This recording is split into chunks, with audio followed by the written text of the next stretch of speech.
Hi, I wanted to talk about this thing of what we kind of really dream about the future, a sort of fantasy concept of, and we all have fantasies of winning the pools or becoming very, very successful, or very, very famous in what we do, or we may have an image of that, or what that day might be. My God, what if I get the £1 million or the lottery or whatever. Yeah. And in Will's book, one of I found the hardest bits really was when you talked about what when you imagined this fantastic day where you would have £1 million, or if you had this perfect lifestyle, you might have a sort of a swanky flat, or you might be in Barcelona, or have a sort of bachelor pad, or not necessarily bachelor pad, whatever, happy married pad, but and what's in that picture?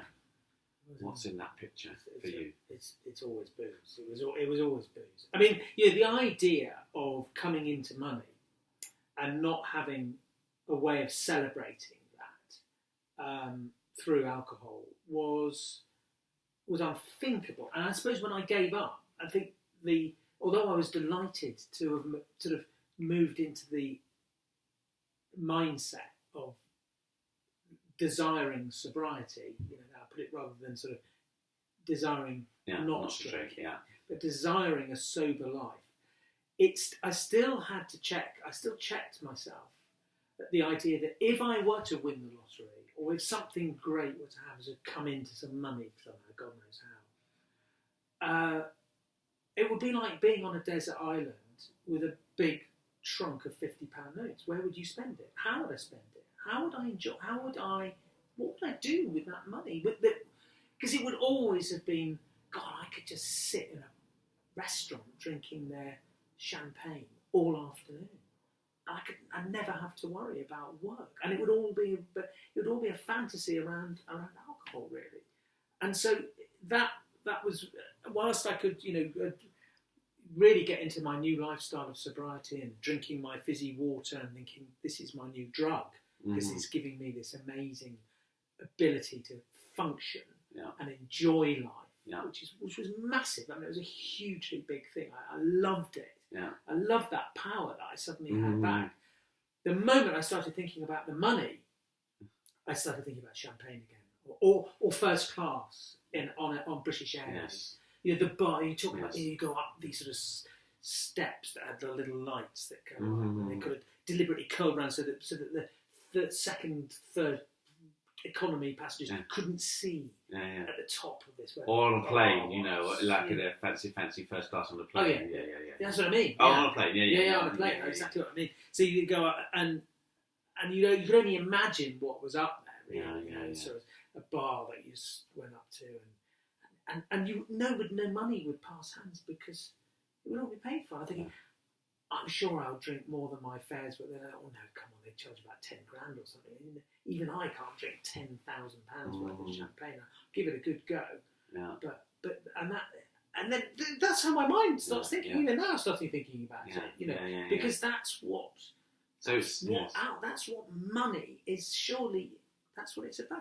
And actually, it sort of brings in the whole idea that how much money do any of us need in terms of enjoyment? I'm not talking about the sort of subsistence levels of putting a roof over one's head and all of that, but just for sort of going out and doing stuff. If you don't have to worry about alcohol, then where are you spending? I've found that I spend less than an eighth of what I spent. Wow. And it's not just the booze, it's all the things that go with the booze. It's taxis, it's fast food, it's decisions to go for a curry when you don't really want a curry. Because it's the booze that you could get with it. But the food will go nicely with it too. And that, but do you need it at 11 o'clock at night on a Tuesday? A curry and a bottle of red wine and maybe a couple of shots afterwards. Oh, and then they'll bring you the bill with a free something, and then and all of that.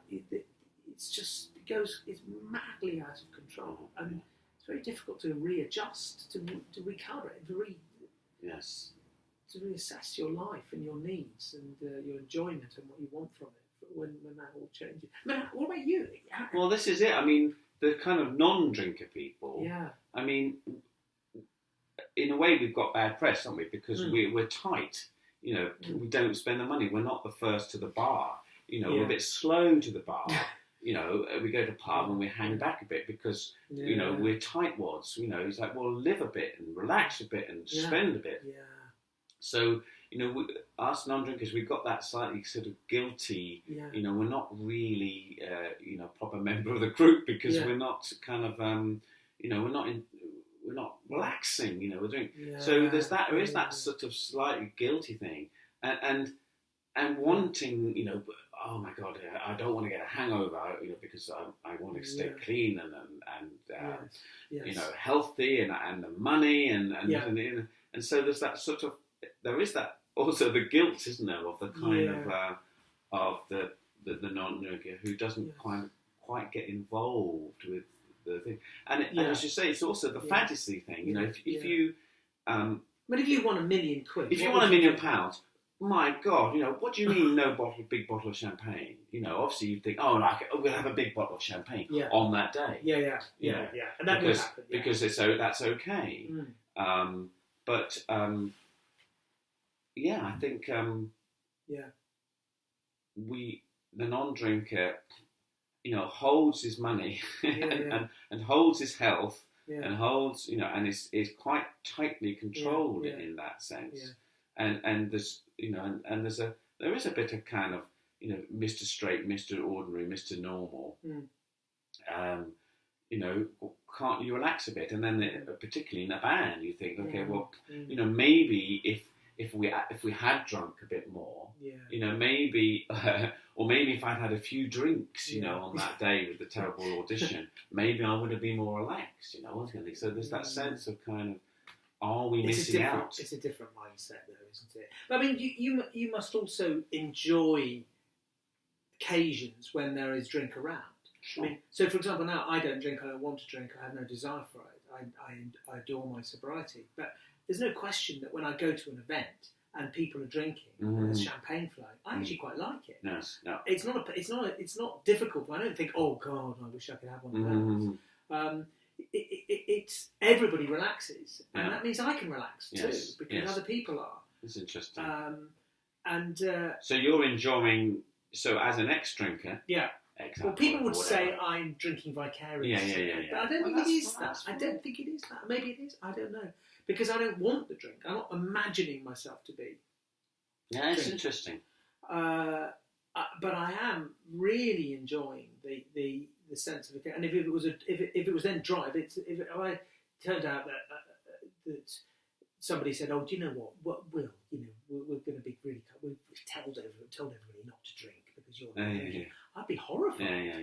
Horrified because the thought of them having to sort of not and I'm guessing enjoy themselves. When you were a drinker, the idea that you could be in this mindset must be impossible. I mean, it's so alien as to be ridiculous. Yeah. You know? I mean, it's just absolutely impossible. Nothing as a proper drinker. You know, every event can be improved by alcohol. Everything could be improved. I mean, literally everything could be improved by a drink, and good things can be made legendary by a drink. That's the rule, as far as I was concerned. Yes. So you could tolerate not having a drink, but it is toleration. That's it. Yes. Do you want to go through life tolerating life? No, I wanted to enjoy it as much as possible. So boring things can be made okay, and the okay things can be made fun. And that's like that fantasy with the winning the £1 million. You know, if you win the £1 million, it's £1 million plus drink. So it's kind of always in there as this extra real. Oof. Well, I mean, it's not worth having the £1 million without a drink. Yes. The £1 million is actually, well, £1 million is great to have, but why be a bit flat? It's a bit flat, really. And Andrew, I don't want £1 million now. Do you know? I was just about to give you £1 million. Careful what you wish for.